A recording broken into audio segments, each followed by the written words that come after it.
Meanwhile, Amara sat alone in the spare room, still, quiet. The anger hadn't left her. If anything, it had settled deeper. Her head replayed the same images over and over again. Liwei smiling. That soft smile he rarely showed anyone. Letting his cousin touch him. Standing close, too close. Laughing like she belonged there. Her chest tightened again. She hugged her knees slightly, staring at nothing. Then, footsteps. Slow, steady, approaching. Her heart skipped. She didn't need to guess. She knew. It was him. No doubt. Panic rushed through her for no reason at all. Childish, petty. But she didn't care. Without thinking, she slid under the covers quickly and pulled the blanket over her head, wrapping herself up tightly like a cocoon, pretending to be asleep. The door creaked open softly. Footsteps echoed into the room. Closer. Closer. Each step landing right on her heartbeat. She could feel his presence even before he reached the bed. Warm. Heavy.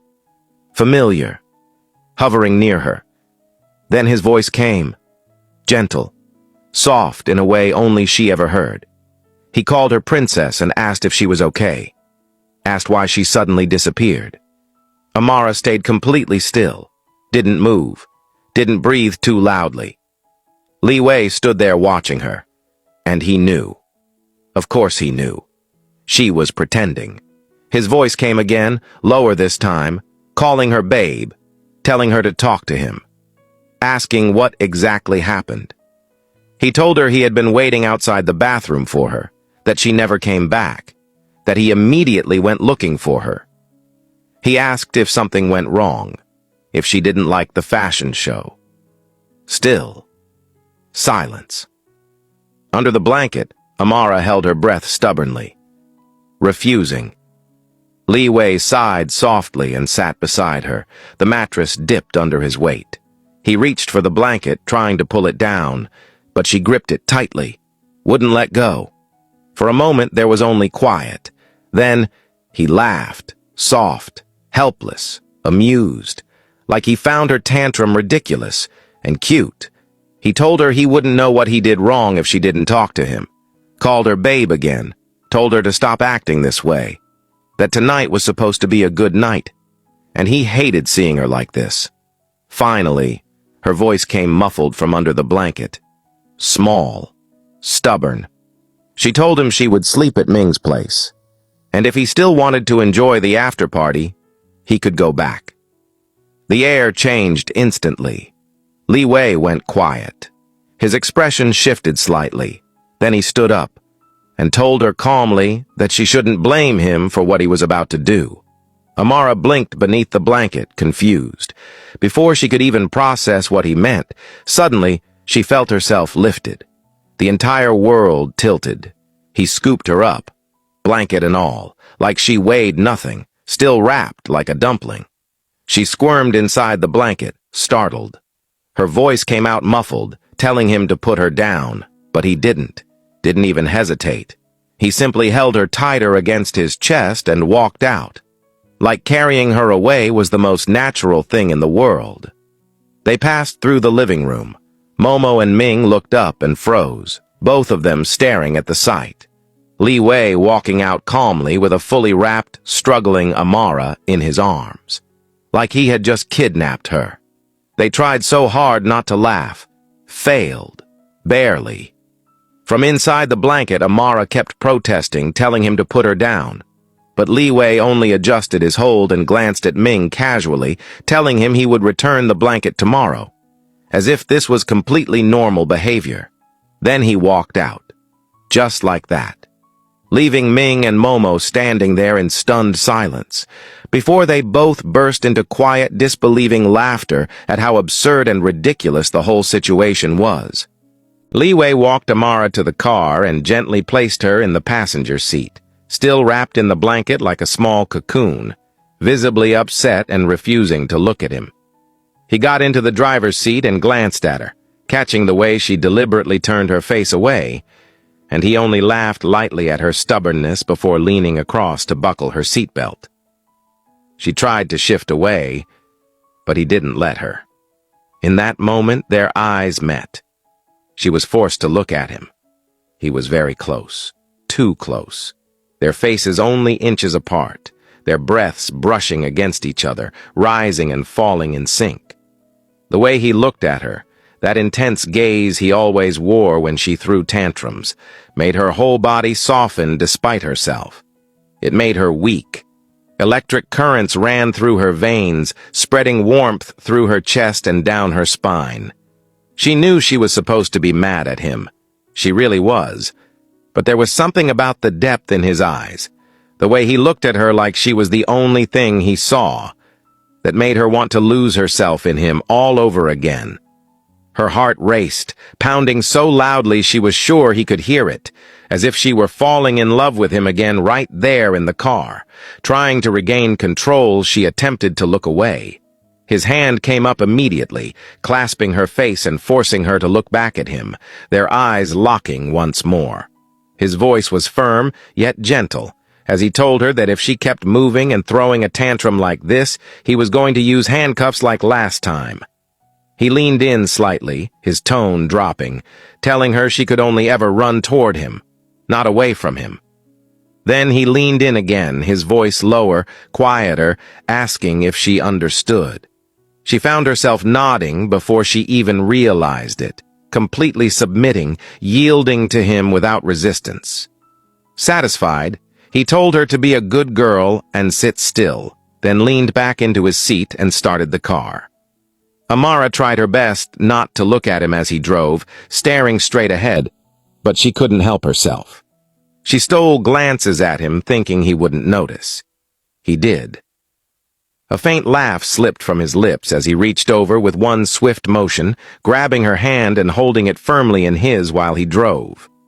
She tried to pull away, but he tightened his grip just enough to let her know he wouldn't allow it. Eventually, she gave in, turning toward the window and pretending to look outside while letting him hold her hand. When the car pulled into the estate, she immediately rushed out, her steps quick and determined, as though she didn't want him to catch up. Liwei followed behind her, watching her retreating figure without saying a word. Inside the bedroom, he paused by the doorway, taking in the sight of her, sitting on the edge of the bed, facing away from him. He lifted a hand and rubbed his head, trying to figure out what exactly he had done wrong to make her react this way. He took a step toward her, then stopped himself, hesitating, before glancing at her one more time and heading toward the bathroom instead. Moments later, the sound of the shower filled the room. Amara blinked, her chest tightening as she realized he hadn't come to her. He hadn't asked what was wrong. He hadn't tried to fix it.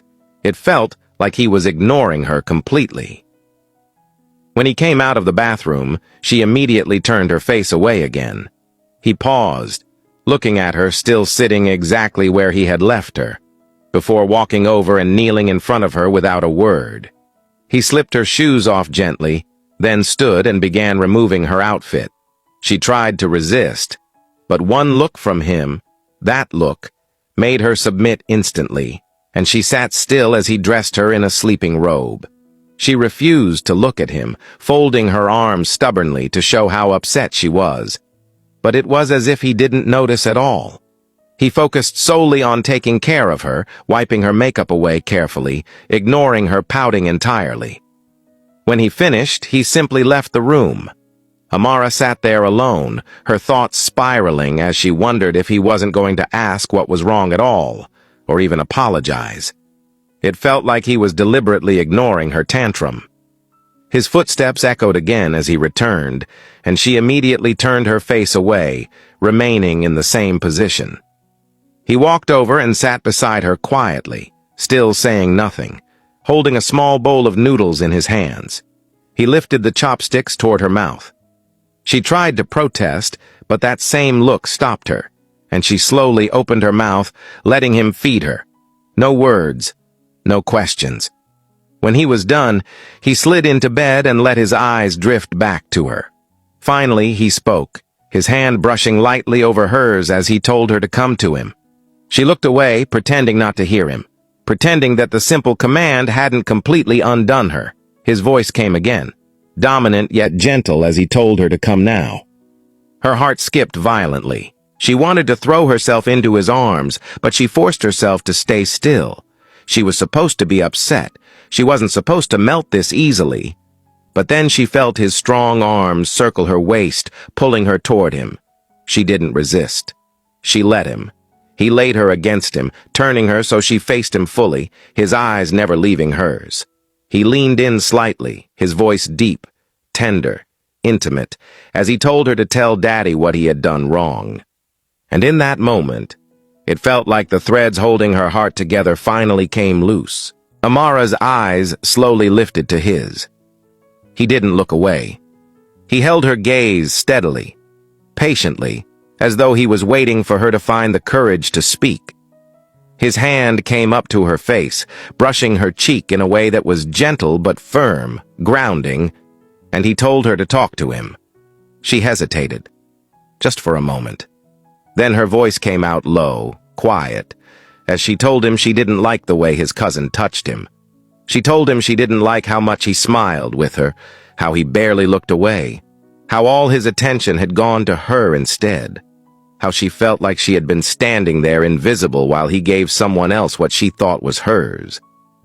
Liwei looked at her, and suddenly it clicked. Realization hit him all at once. She was jealous, and he didn't blame her. If anything, he knew he would have reacted the same way she did, maybe even worse.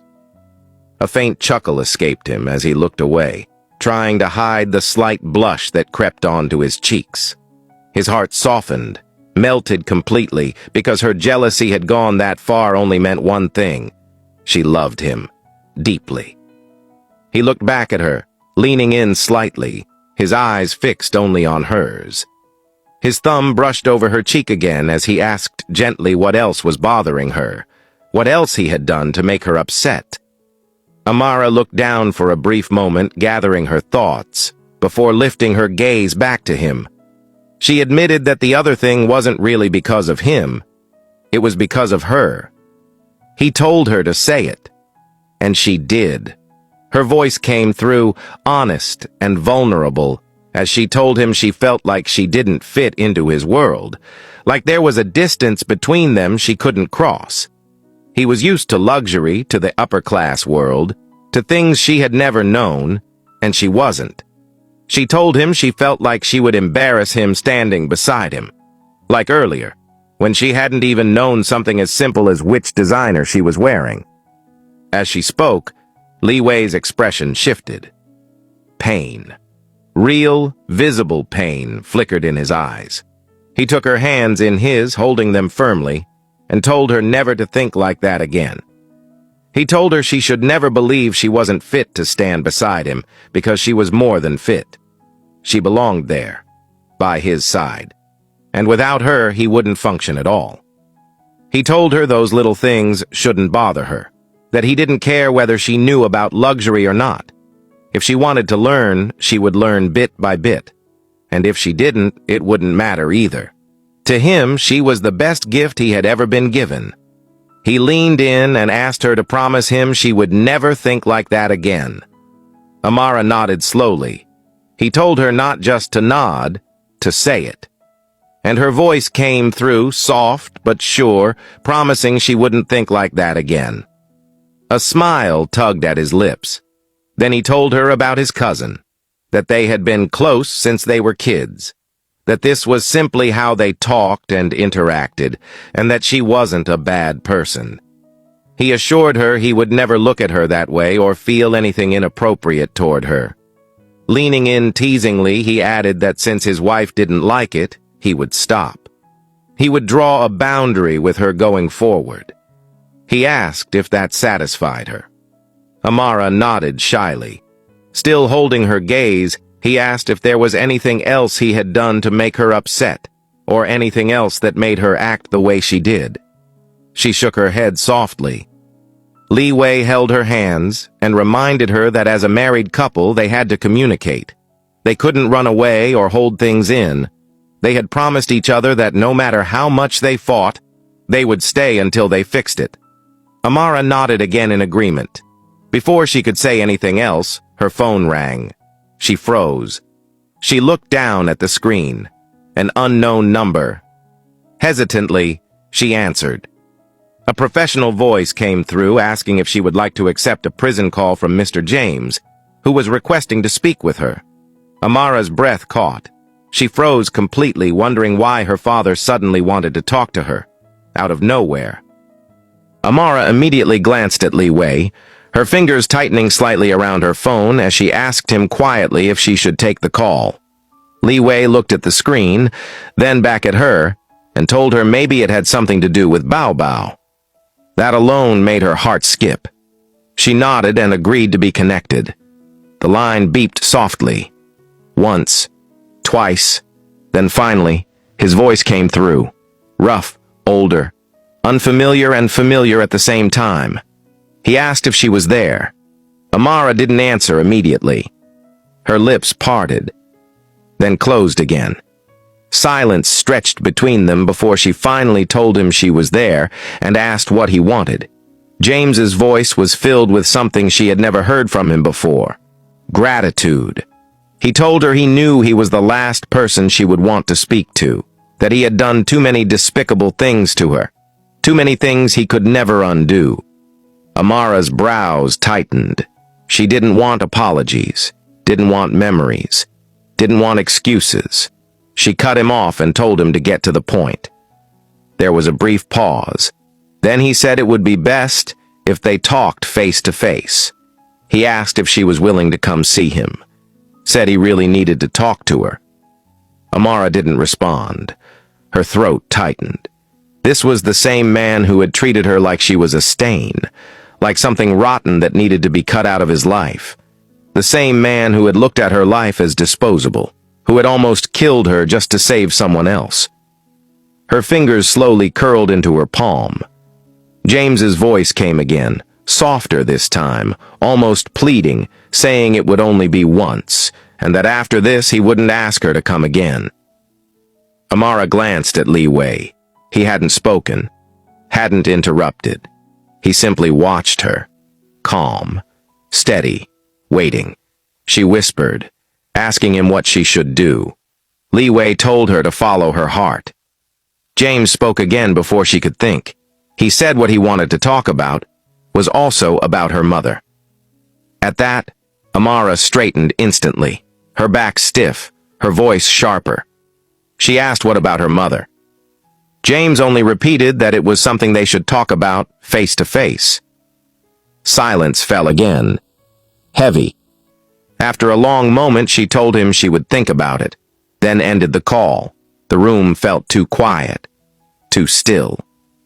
She remained frozen where she sat, phone still in her hand, memories crashing into her all at once. The fear, the betrayal. The night she almost died, she had always thought she was forgiving. But him, she would never forgive him. Never.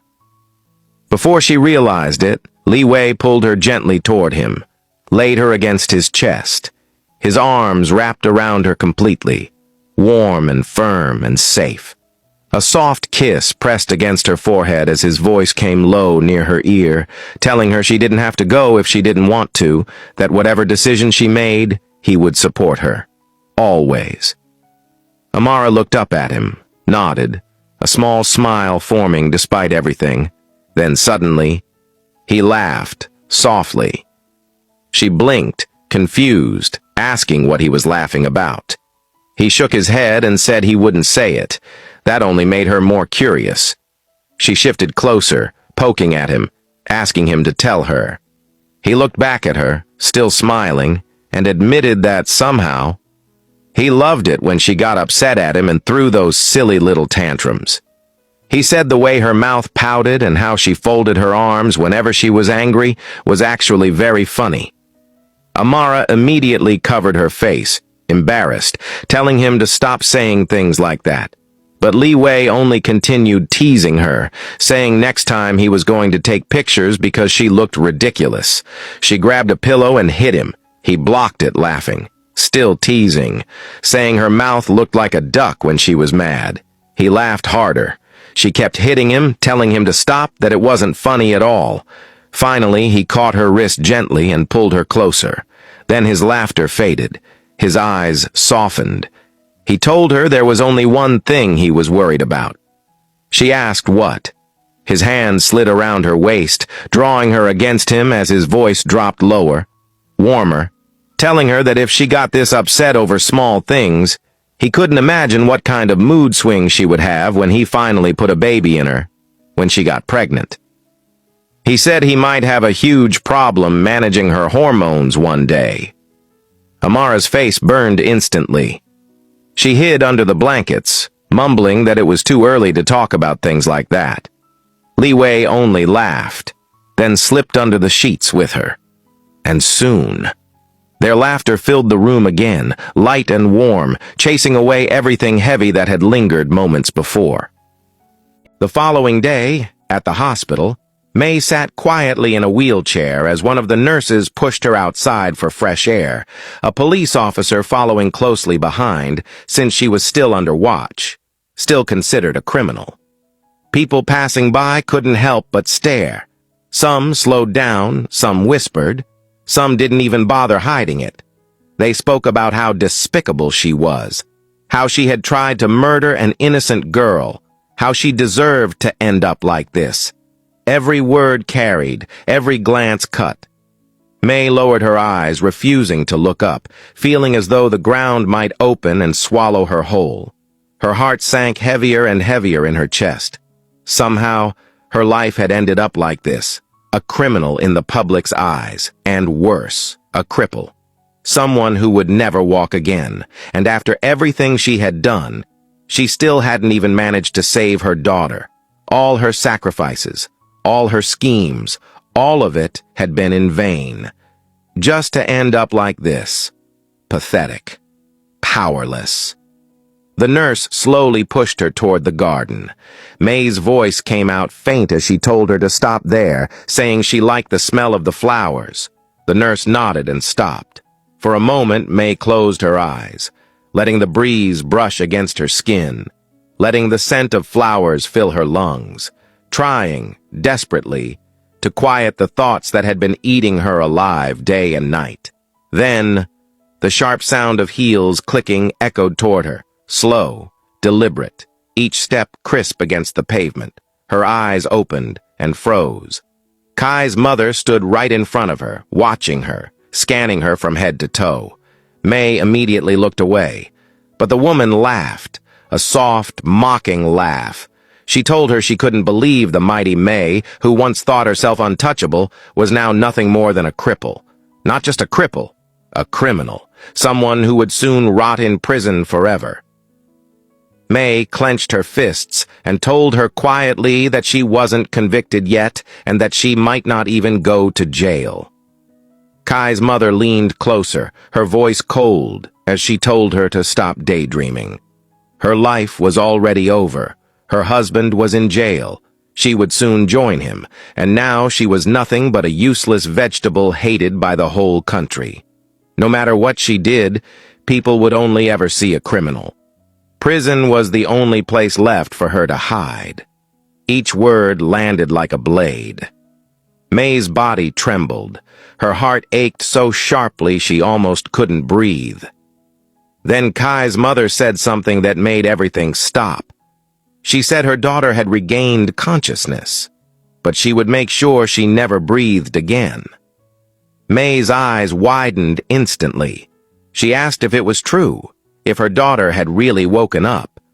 Kai's mother told her it was true, then warned her not to be happy too soon, because she would personally make sure that consciousness didn't last. Panic exploded inside her. She begged her not to touch her daughter, said she couldn't hurt her. She turned to the nurse, her voice rising, saying she needed to go, that she had to see her daughter. But the nurse told her gently that she wasn't in any condition to move. May lost control, shouting, almost hysterical, while Kai's mother simply stood there laughing, saying she loved how karma never missed. She leaned down one last time, her eyes dark and venomous, telling her she would repay the pain May caused her years ago tenfold, and that this was only the beginning. Then she walked away, her heels clicking softer and softer into the distance, leaving May there, weak, defeated, staring at her useless legs, realizing she couldn't even protect her own child. Her fingers tightened around the wheelchair handles. Her expression slowly changed, hardened, and under her breath she said Liwei would regret making her like this. She would make sure he paid. Later that night, close to midnight, Liwei finally returned home after a long day handling work at Eastgate Group. Exhaustion clung to him, but the only thing on his mind was Amara. Holding her, feeling her warmth. He knew she probably missed him, probably struggled to sleep without him beside her. That thought alone made his steps quicken. But just as he reached the hallway leading to the bedroom, one of the maids rushed toward him, panicked. She told him something was wrong with Mrs. Li.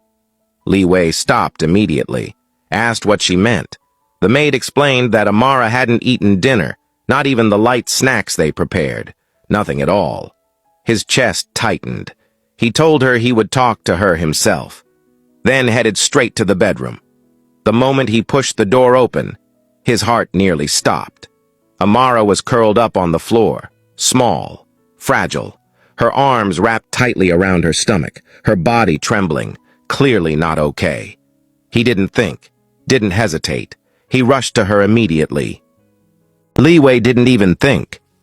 The moment he saw her on the floor, curled in on herself like something fragile and hurting, he rushed to her side and dropped to his knees beside her, his eyes scanning her quickly, carefully, as though afraid he might miss something. He called her softly, asking if she was okay, telling her she shouldn't be lying on the floor like that because it was cold. Before she could even answer, he slid one arm under her back and the other beneath her legs and lifted her up effortlessly, carrying her straight to the bed. He laid her down gently, too gently, like she might break. His hand immediately went to her forehead to check her temperature, his brows knitting together as he asked what was wrong, why she was suddenly like this. Amara's eyes were barely open. Her voice came out weak, small. She told him she was in pain. His tone changed instantly, tight, desperate. He asked her where exactly it hurt. His gaze followed her hands, clenched tightly over her belly. Her body flinched again, and he understood immediately. His palm covered her stomach instinctively as he asked if she had taken painkillers. She nodded faintly, telling him she had. But they weren't working. Liwei reached for the box on the dresser and scanned it quickly, reading the label like it had personally offended him. Concern flickered across his face.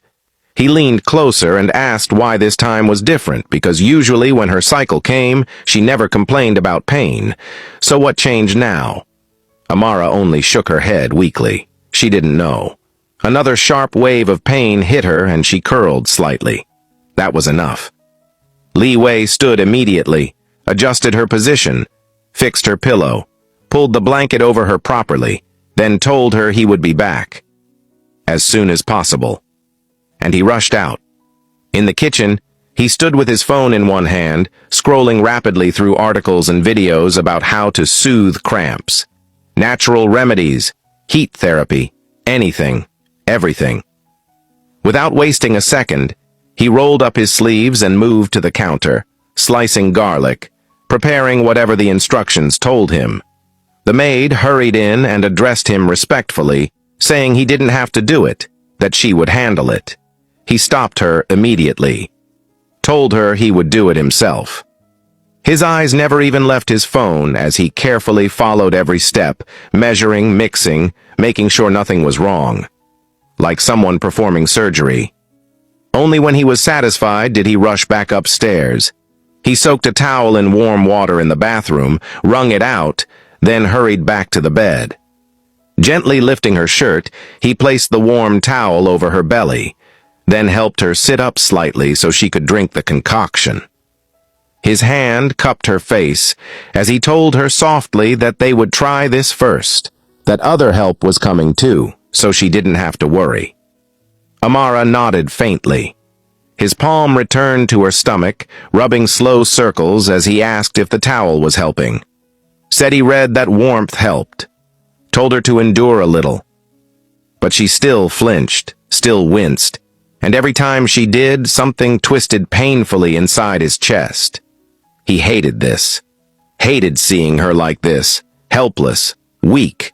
He would rather take the pain himself than watch her suffer through it. So he kept rubbing her stomach gently, encouraging her to drink more, his voice softer than usual, almost pleading. Then, a knock echoed on the door.